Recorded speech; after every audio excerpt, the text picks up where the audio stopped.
종교개혁은 중세 가톨릭 교회가 예수 그리스도의 복음을 왜곡하고 교황의 권위와 교회의 전통을 성경 위에 두는 잘못을 범하였을 때 성령께서 종교개혁자들을 통하여 교회를 바른 길로 돌아오게 하신 운동입니다.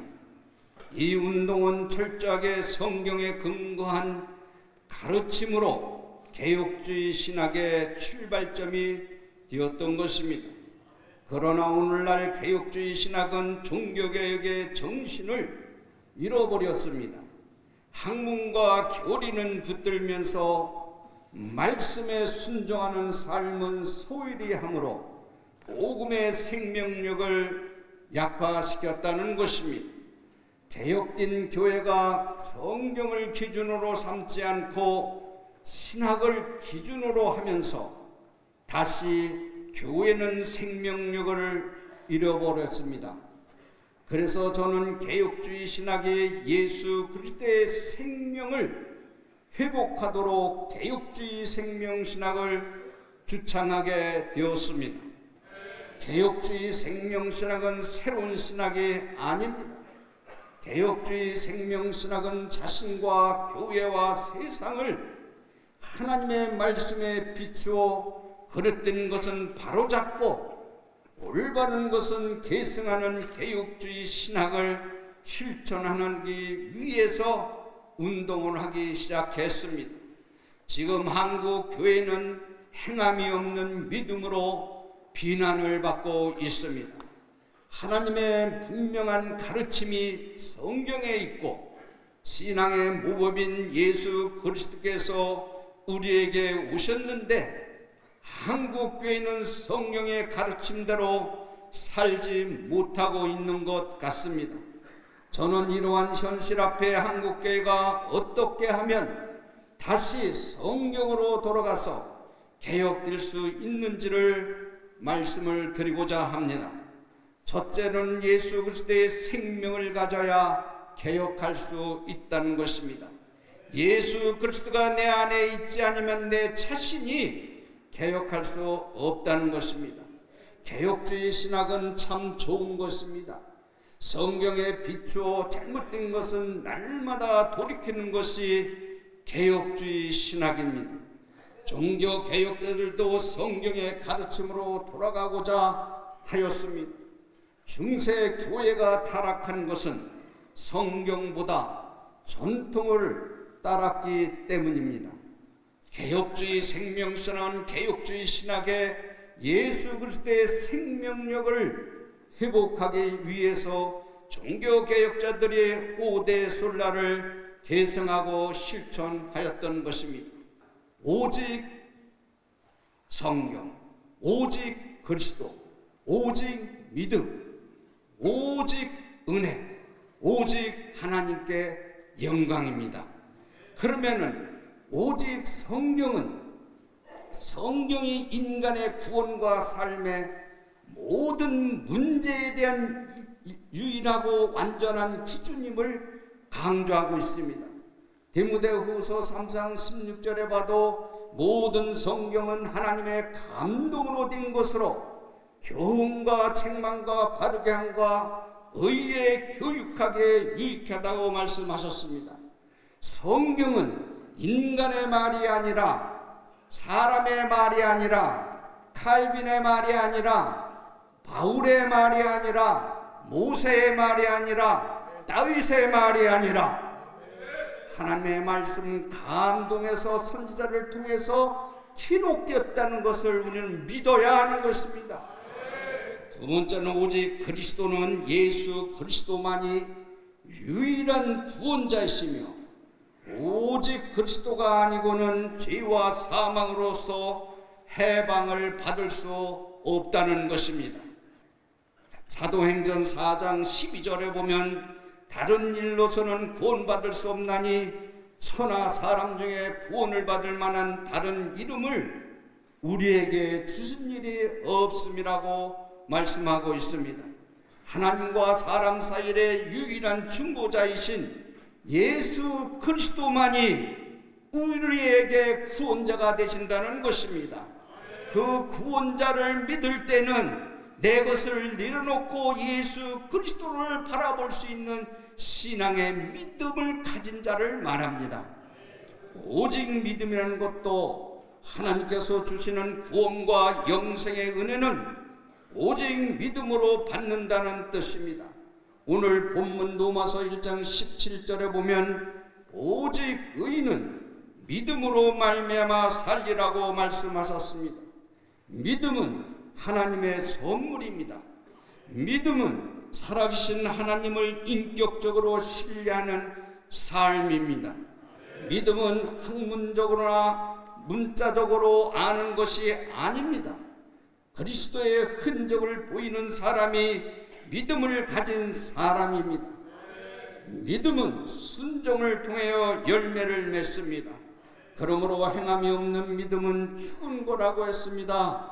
믿음은 열매로서 그 사람을 알 수 있다고 하였습니다. 오직 은혜는 구원이 전적인 하나님의 은혜임을 보여주고 있습니다. 에베소 2장 8절에 있는 말씀을 보면 너희는 그 은혜에 의하여 믿음으로 말미암아 구원을 받았으니 이것은 너희에게 난 것이 아니요 하나님의 선물이라고 했습니다. 오직 구원만은 하나님이 선물로 우리에게 주셨다는 것입니다. 우리의 구원은 오직 하나님께서 시작하시고 오직 하나님께서 완성하신 일을 말씀해 주시고 있습니다. 하나님께서 우리에게 베풀어 주신 최고의 은혜는 예수 그리스도의 십자가입니다. 예수님께서 십자가에서 화목제물로 되심으로써 용서와 화해에 우리들에게 축복을 해 주셨습니다. 오직 하나님께 영광은 우리의 삶의 목적이 되는 것입니다.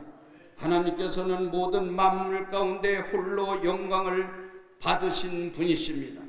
고린도전서 10장 31절에 있는 말씀을 봐도 그런즉 너희가 먹든지 마시든지 무엇을 하든지 다 하나님의 영광을 위해서 하라고 하였습니다.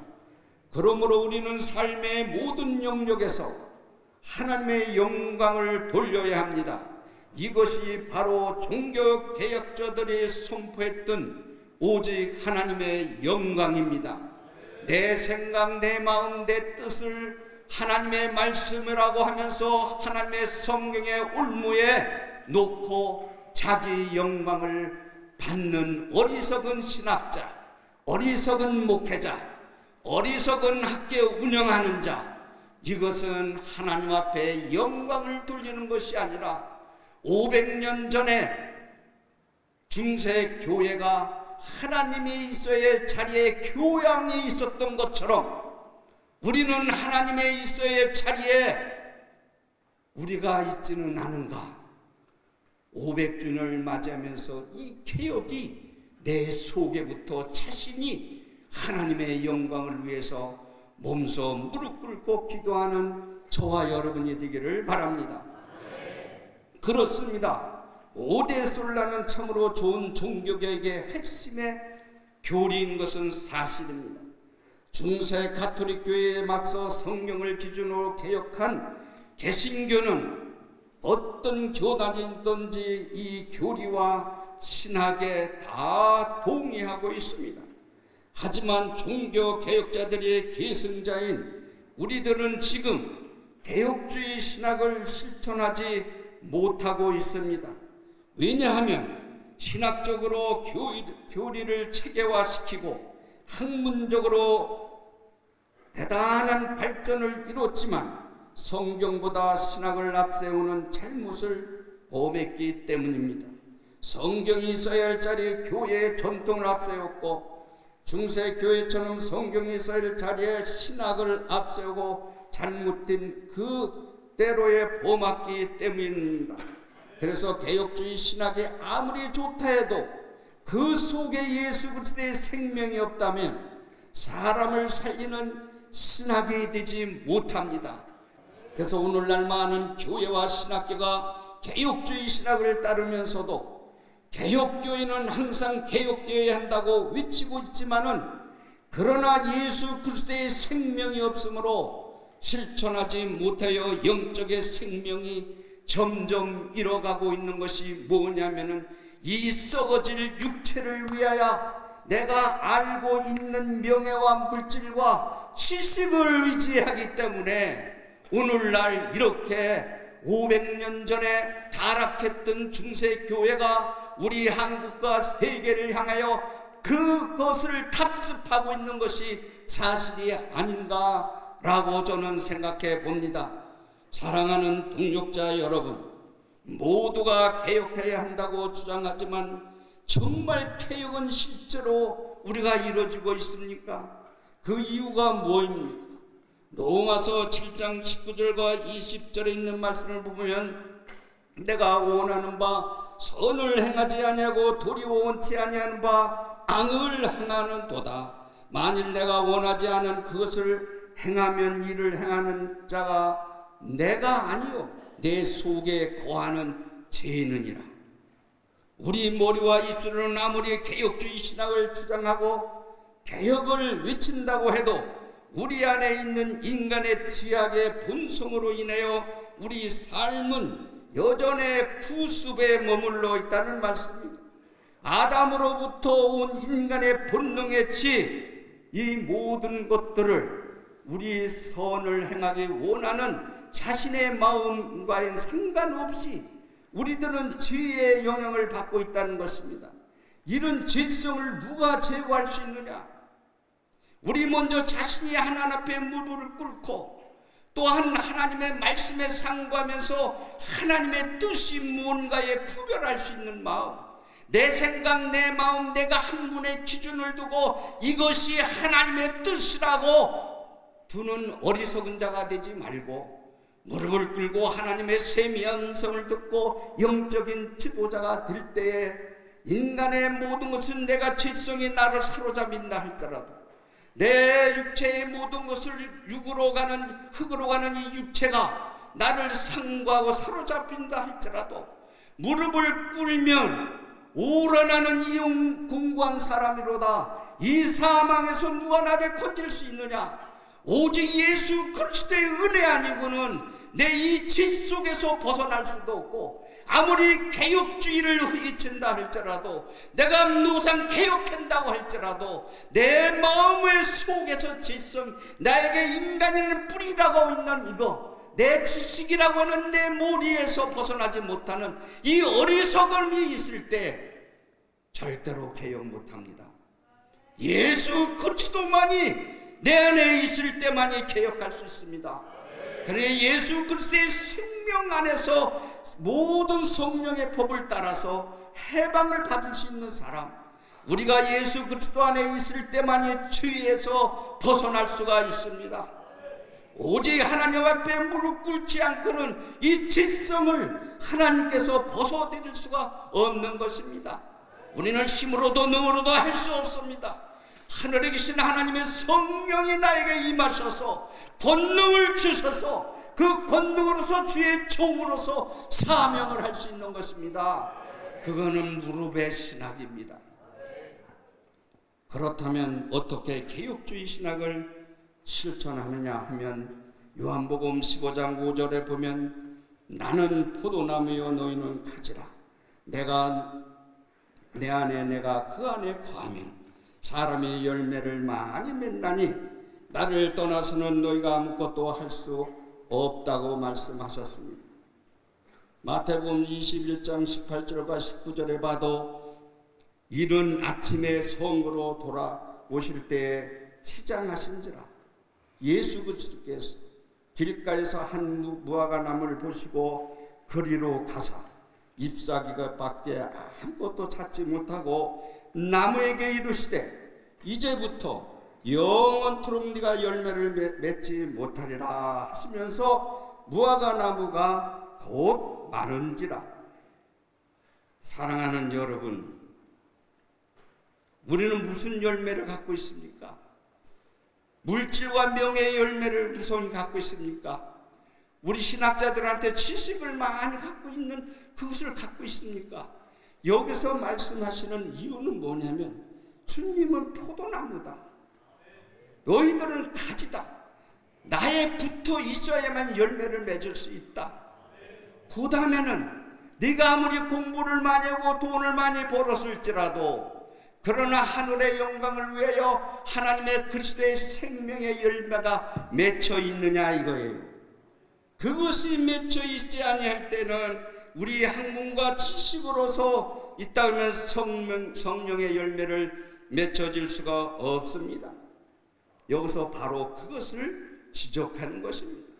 신학자들 모든 주석에 보면 여러 가지로 나열할 수 있지만은 그러나 여기서 주님이 말씀하시는 것은 무성한 그 무화과나무를 볼 때 너는 세상적으로 햇빛을 받아 세상을 향해 살아나온 무화과나무를 보고 열매 없는 것을 두고 그것을 조준 것처럼 이 학문만을 붙들고 오직 성령이라고 하는 말씀만을 여러분들한테 가르쳐주지만 내 속에 성령이 있느냐 이거, 내 속에 하나님의 말씀을 지배하고 있느냐 이거, 그것이 없다면 우리는 개혁할 수가 없는 것입니다.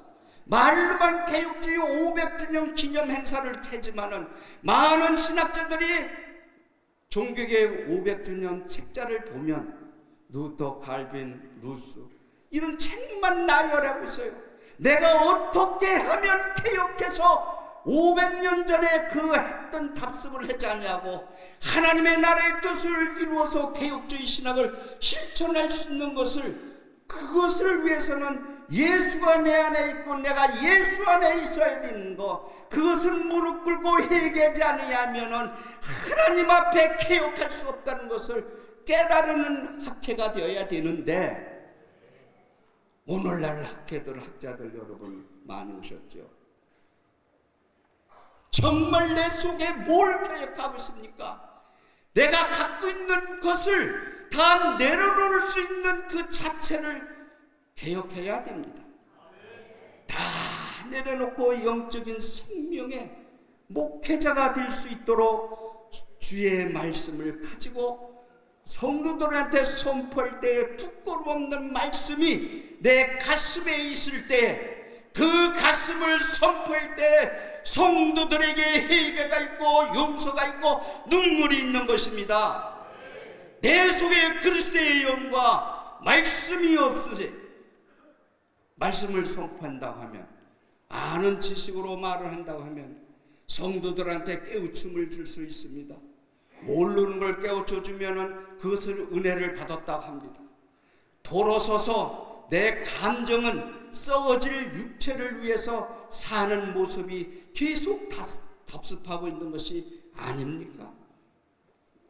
나는 이 예배 때마다 많이 공부한 사람이 성령 충만해서 그 지식이 말씀화가 되어서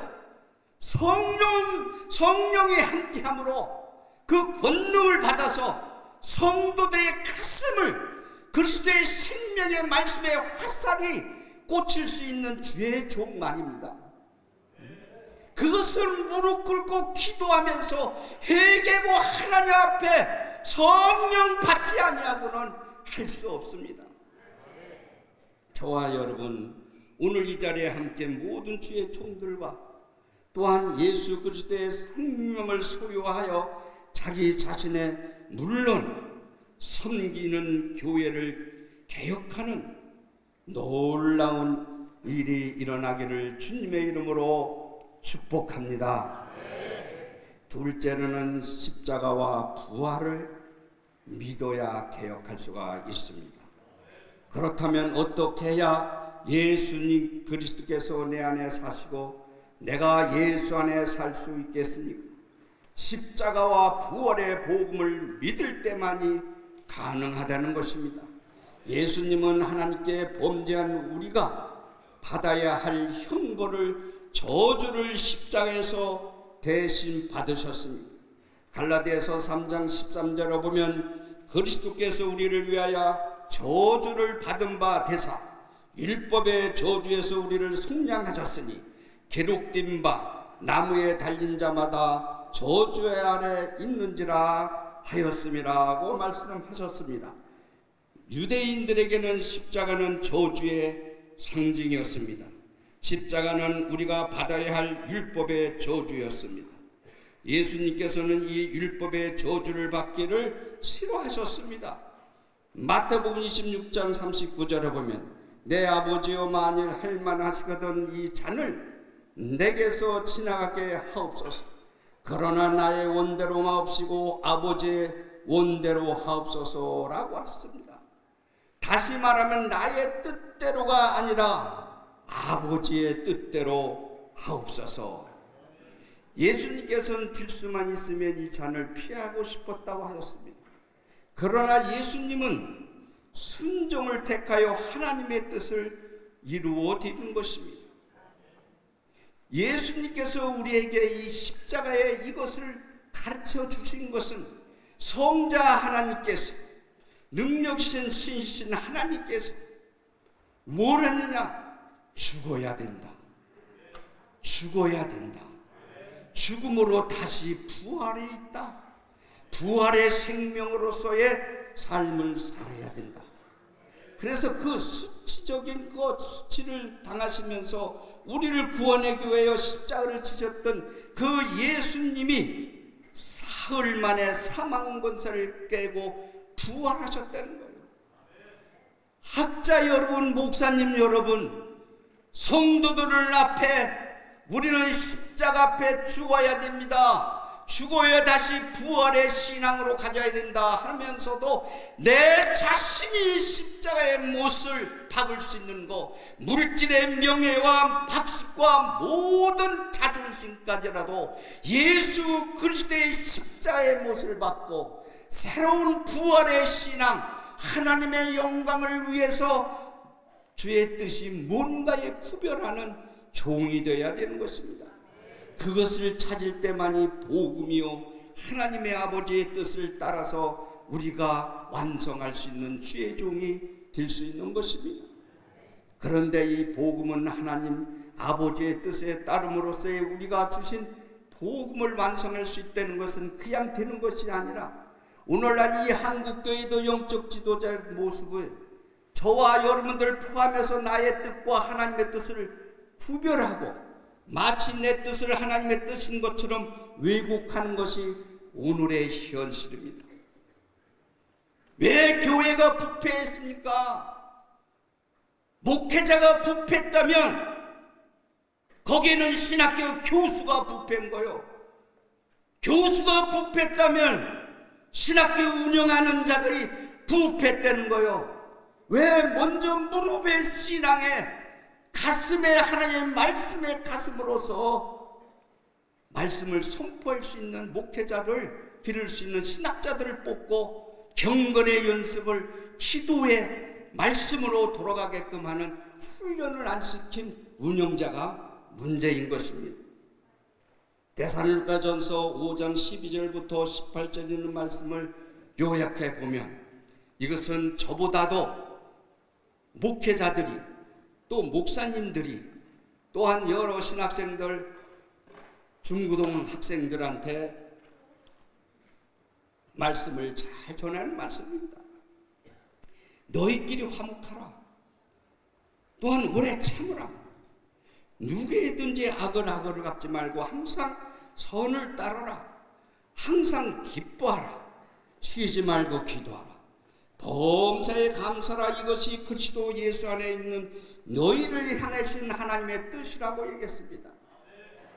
사랑하는 우리 모든 신학자들, 사랑하는 우리 목사님들, 사랑하는 우리 신학생들, 정말 화목할 수 있는 것은 내가 먼저 내 거를 내려놓지 않고 남을 용서하고 예수 그리스도의 사랑에 인격이 없으면 절대로 너희끼리 화목할 수가 없어요.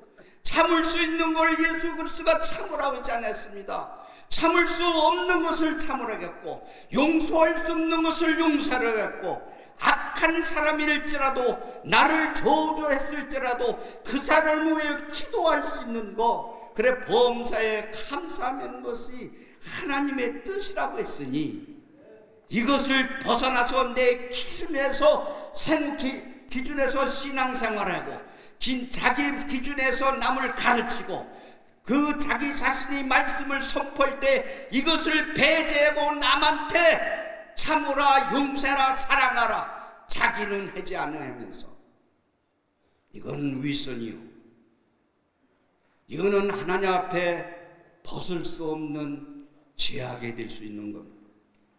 왜? 자기의 뜻이라고 말을 하는 것이 아니라 하나님의 뜻이라고 성경 구절을 띄워서 이렇게 하라고 하면서 자기는 자기 뜻을 이루려고 몸부림치는 이 썩어질 육체를 위해서 행하는 신학자들, 목회자들, 신학생들, 계산 속에서 노는 것. 하나님의 뜻이 무엇입니까? 목회하고 참고 악을 악으로 갚지 아니하고 항상 기뻐하고 기도하고 항상 범사에 감사하면서 하나님의 뜻이 뭔가에 구별할 수 있는 그것을 하나님 앞에 매달릴 때에 하나님께서 주신단 말입니다.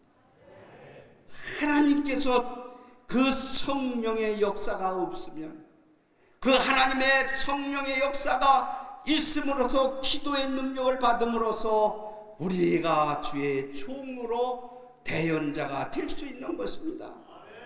아무리 책을 보고 번역을 하고 아무리 지식이 많을지라도 그것이 구원 주는 것이 절대 아니에요. 예수 그리스도가 내 구주라고 고백하면서 하나님 앞에 무릎 꿇고 하나님의 뜻이 어딘가를 구별할 수 있는 신자가 되어야 되는 거예요. 이뿐만 아니라 오늘날 강단에서 윤리적 교훈만 강조하거나 기복신앙에 빠져서 예수 그리스도의 생명의 복음이 사라지고 있다는 것입니다. 신학자들 중에서도 십자가와 부활을 가르치면서 진작 자기 자신이 십자가를 지지 아니하고 또한 순종이라는 것을 가르치지 않으니까 자기 자신이 순종하지 않으니까 신학생들이 순종 안 하는 거예요. 교수들이 먼저 순종하고 겸손하고 그런 것을 인격적으로 하나님의 말씀의 영을 뭉쳐서 아이들을 가르친다고 하면 그 사람이 다시 무릎 꿇고 하나님 앞에 나가서 개척할 때의 성도들을 그렇게 가르치는 겁니다. 사랑하는 동역자 여러분, 오늘 본문 로마서 1장 16절을 보면 내가 복음을 부끄러워하지 아니하노니 이 복음은 모두 믿는 자에게 구원을 주시는 하나님의 능력이 됨이라고 말씀하셨습니다. 우리는 십자가 복음을 자랑해야 됩니다. 왜냐하면 십자가는 모든 믿는 자에게 구원을 주시는 하나님의 능력이요 예수님의 순종이기 때문입니다.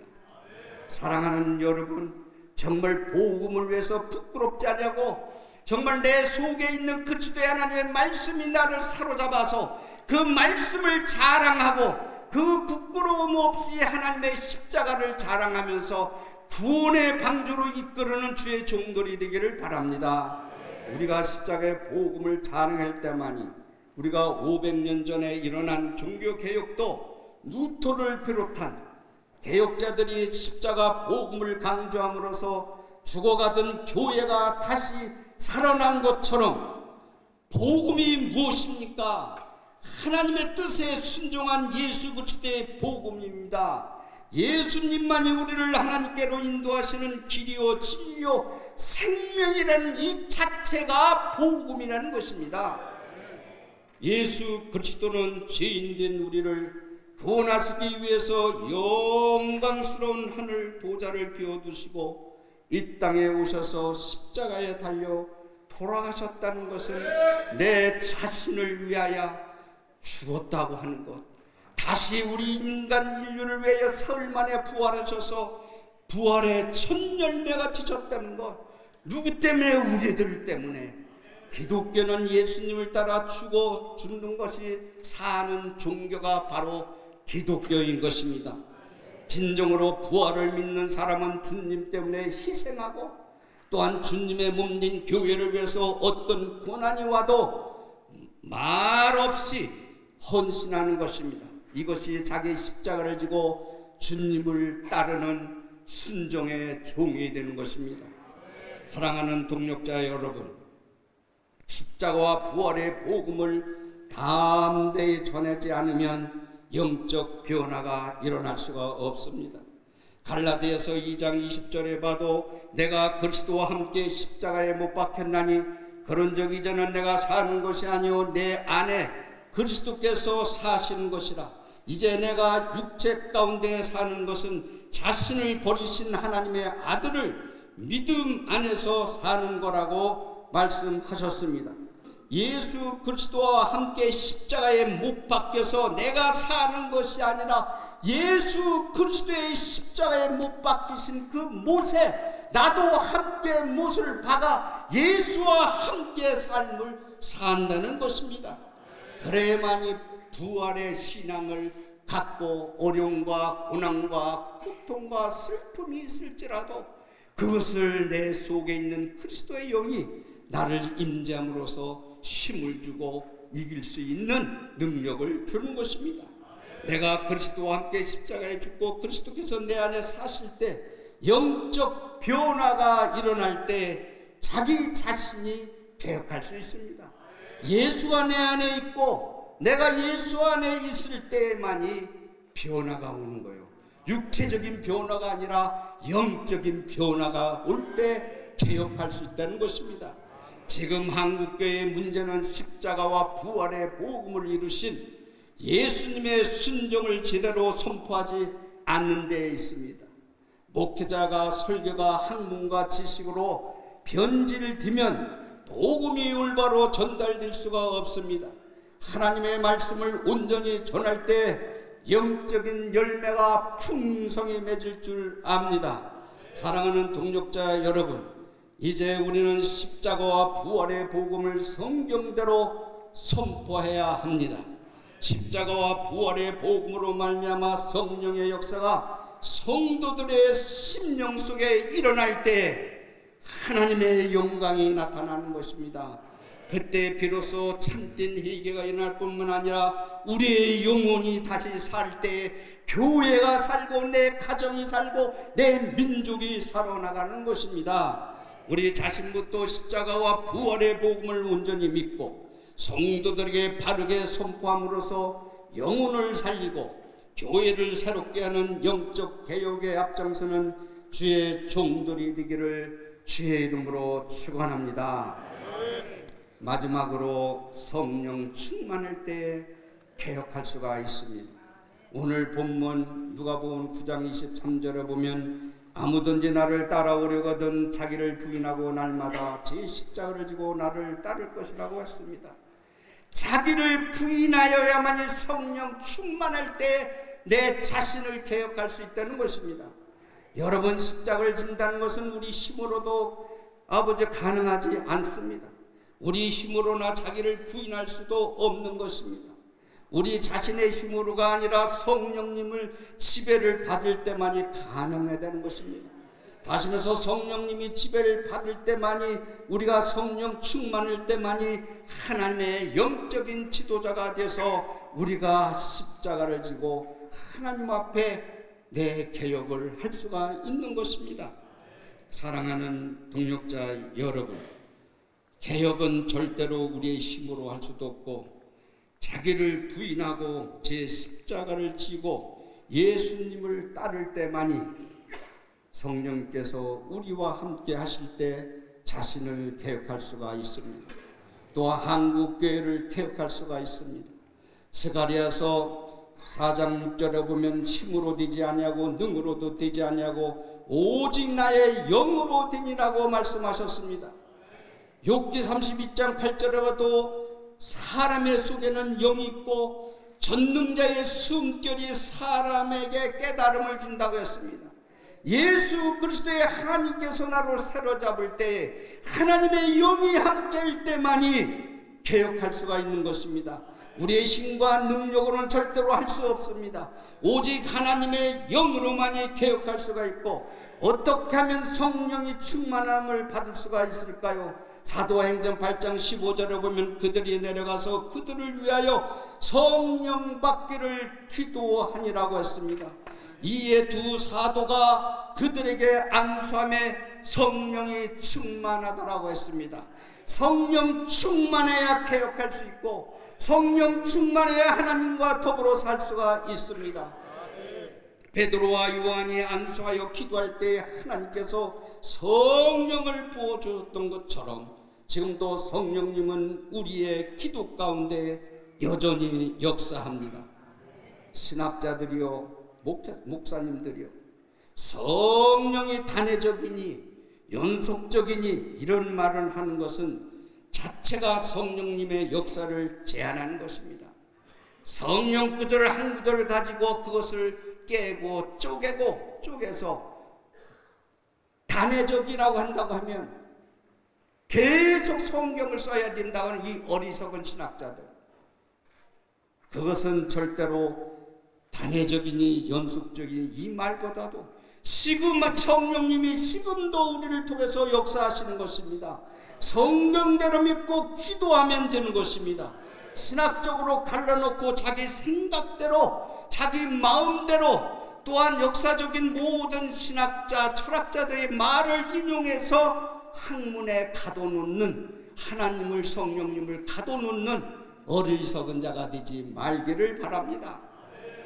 다시 한번 여러분들에게 말씀드립니다. 예레미야서 33장 3절에 보면 너는 네게 부르짖어라 내가 네게 응답하겠고 네가 알지 못하는 크고 은밀한 일을 네게 보이리라고 하였습니다.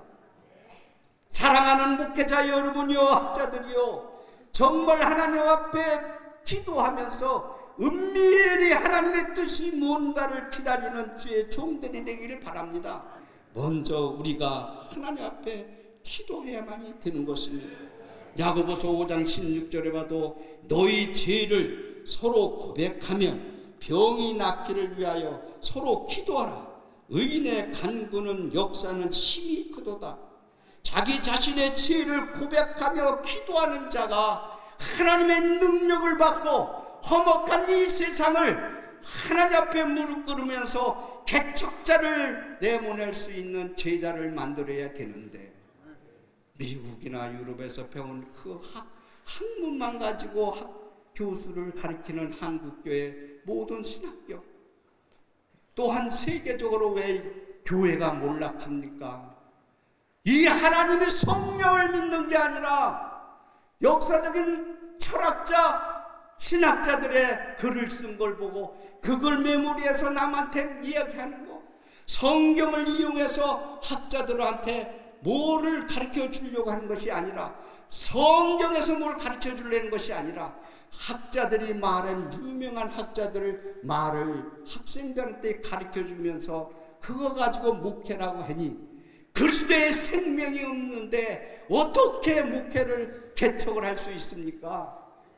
내 속에 그리스도의 영이 있어야, 하나님의 능력이 있어야 목회를 하고 개척을 할 수 있지. 그러면 먼저 운영하는 설립자로 비롯하여 우리 신학자들이 먼저 회개하고 기도하고 고백해야 됩니다. 하나님께서 간구하면 주신다고 했습니다. 부르짖으라고 했습니다. 돈 많이 갖고 명예가 있고 신학을 공부 많이 한 사람을 하나님을 의지 안 해요. 절대로 기도 안 해요. 뭘 의지하느냐? 내가 갖고 있는 지식, 물질, 명예에 갖고 권세를 누리는 이런 어리석은 자가 영적인 지도자가 될 수 있느냐 이겁니다. 절대 될 수 없습니다. 우리의 죄를 서로 고백하면서 하나님께 부르짖어야 하고, 또한 그래야 우리의 능력이, 우리의 경험을 통해서 하나님 앞에 은밀한 음성을 들을 때 내 자신이 먼저 개혁하고 남들을 개혁할 수 있는 것입니다. 사랑하는 동역자 여러분, 우리 한국교회가 개혁해야 할 가장 문제는 분열입니다. 분열은 죄가 아주 큰 겁니다. 이 공동체에서도 자기 생각이 맞지 않으면 분열하는 거 영적인 죄입니다. 분열은 절대로 아닙니다. 하나가 되기를 원합니다. 누가요? 여호와 하나님께서 하나가 되기를, 하나 되기 위해서는 자기 것을 내려놔야 됩니다. 내 것을 버리고 십자가를 져야 되는 것입니다. 부활의 신앙을 갖고 내세에 승천하신 예수 그리스도를 재림하시는 그 뜻을 바라보면서 삶을 살아야 되는 것입니다. 그래서 신학과 교리의 차이를 명분으로 세워서 우리 한국교회가 이렇게 갈라진 것은 자기 욕심, 명예, 교권, 자기 자리를 잡기 위해서 이렇게 장로교가 분열해서 180교단이라는 게 생겼습니다. 개혁주의를 표방하면서 정통 보수 신학이라고 부르짖으면서도 정말 하나님 말씀대로 돌아가겠다고 하면서도 사실은 내 자신의 올무에 꽉 사로잡혀서 하나님을 이용하는 어리석은 주의 종들이 저와 여러분이 되지 않기를 바랍니다. 이번에 우리 총회가 신앙 고백으로 채택한 개혁주의 생명신학 중 오직 은혜의 핵심은 용서와 화해입니다. 용서 없이 화해할 수 없습니다. 용서 없이 내 것을 내려놓을 수 없습니다. 용서와 화해 없이 개혁할 수가 없습니다. 서로 용서하고 화목하라는 말씀에 순종하는 것이 우리의 힘으로가 아니라 오직 성령의 도움을 받아서 이룰 수가 있습니다. 목회자가 먼저 성령 충만해야 됩니다. 그래야 교회가 개혁될 수 있고 영적 생명력을 회복할 수가 있습니다. 예수님의 생명을 가진 자가 생명을 줄 수 있습니다. 사랑하는 목회자들이요, 사랑하는 우리 신학자들이요, 내 속에 그리스도의 생명이 없으면, 예수 그리스도의 말씀에 새로 잡힘이 없으면 절대로 그리스도의 생명이 나가서 아버지여 손을 얹는 좀 날이라는 것은 아닙니다. 기도 외에는 없느니라. 기도 없는 것은 없니라. 베드로와 요한이 또한 모든 것이 뭐냐? 나는 은과 금이 없어도 내게 있는 걸 너에게 준다. 뭐? 예수 그리스도 나사렛 예수의 이름으로 일어나라. 예수의 그리스도의 생명이 내 속에 있어야 되는 거예요. 그것을 선포할 수 있는 저와 여러분이 되기를 바랍니다. 그래야 우리 한국 기독교가 밝아지고 우리 한국이 살아나갈 수 있고, 우리 한국이 다시 개혁을 해서 세계적으로 다시 종교개혁이 일어나기를 바랍니다. 그래서 우리 신학자들 성령 충만해요. 성경대로 받아서 성령님의 감동 속에서 정말 역사적인 개혁주의를 실천하기를 바랍니다. 전능하신 하나님은 우리에게 지금도 성경을 통해서 역사하십니다. 성경은 생명 있는 하나님의 말씀입니다. 성령님은 성경을 통해 지금도 말씀하고 있습니다.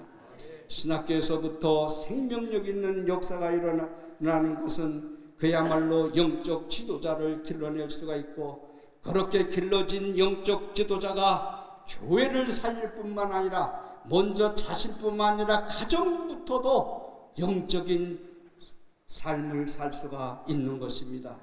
개혁할 문제들이 너무나도 많지만은 우리의 힘과 지식으로 도저히 할 수 없습니다. 부패한 죄성을 그대로 간직한 채 명예와 물질을 위해서 다툼과 분열과 거짓이 사로잡고 있는 우리 자신부터 개혁할 수 있는 것, 하나님의 성경으로 돌아갈 수 있는 것, 남을 탓하기 전에 세상 사람들이 문제가 아니라 우리 한국교회가 문제요, 성도들이 문제가 아니라 나를 포함해서 우리 목회자들, 교수님들이 문제라고 하면서 고백하면서 해결해야 되는 것입니다. 목회자들이 십자가와 부활의 복음을 믿고 전할 때만이 신학자와 목회 신학생들이 무릎의 신학이 되어야 되는 것입니다. 동역자 여러분, 매일 성경을 얼마나 읽습니까? 정말 기도는 몇 시간 합니까? 말씀을 준비하기 위해서 기도와 성경에 집중하기보다 주석이나 책을 더 오래 보고 자신의 생각과 경험을 통해서 설교 준비를 한다면 어리석은 자입니다. 나는 설교를 우리 MDB 학생들한테 할 때 내 머리에서 삭히치는 게 있었어요. 1시간 책을 읽을 때 2시간 성경을 읽어야 된다. 2시간 성경 읽을 때에 3시간 기도해야 된다는 것이 내가 기도하면서 강대성에서 자꾸 했지도. 그것을 다시 내가 바꿔 얘기하면, 야, 책을 5시간을 보면, 그리고 성경과 기도를 1시간 한다면 이 지식의 나를 지배를 받아서 썩어질 육체를 향해서 가는 게 아니냐. 다시 바꿔 말하면 기도와 성령을 5시간을 보면 하나님의 말씀으로 성령으로 지배를 받아서 영적인 지도자를 만들 수가 있구나 하는 것을 깨달았어요. 정말 신학자들이 갖고 있는 그 지식을 가지고 말씀이 내 가슴에 신학이 되도록 자기가 무릎 꿇고 회개한다면 한국 교회는 다시 개혁이 일어날 겁니다. 그렇지 않고는 희망이 없어요. 우리 한국 신학교, 한국 교회가 어둠이 올 것입니다. 신학자가 변화해야 됩니다. 목회자가 변화해야 됩니다. 그래서 예수 그리스도의 영적 생명을 누리고 성령의 지배를 받는 자가 여호와 니시 승리할 수가 있습니다. 우리 힘으로는 절대로 개혁할 수가 없으니 다시 말하는 이 지식과 경험을 의지하지 않고 또 한국교회 개혁할 수도 없는 이 시점에서 저와 여러분이 다시 여러분들에게 말씀드립니다. 무릎에 꿇고 하나님의 세미한 음성을 들어서 내 뜻대로 마옵시고 아버지의 뜻대로 해달라고 부르짖는 주의 종들이 되기를 바랍니다. 이 자리에 함께한 모든 주의 종들이 성령 충만함을 받아서 개혁주의 생명신학 실대운동을 실천하기를 바랍니다. 신앙운동, 신학회복운동, 회개와 용서운동, 영적 생명운동, 하나님 나라운동, 나눔운동과 기도 성령운동을 실천해서 영혼을 살리고 교회를 새롭게 하는 제2의 종교개혁이 한국교회에 일어나기를 주님의 이름으로 축복합니다.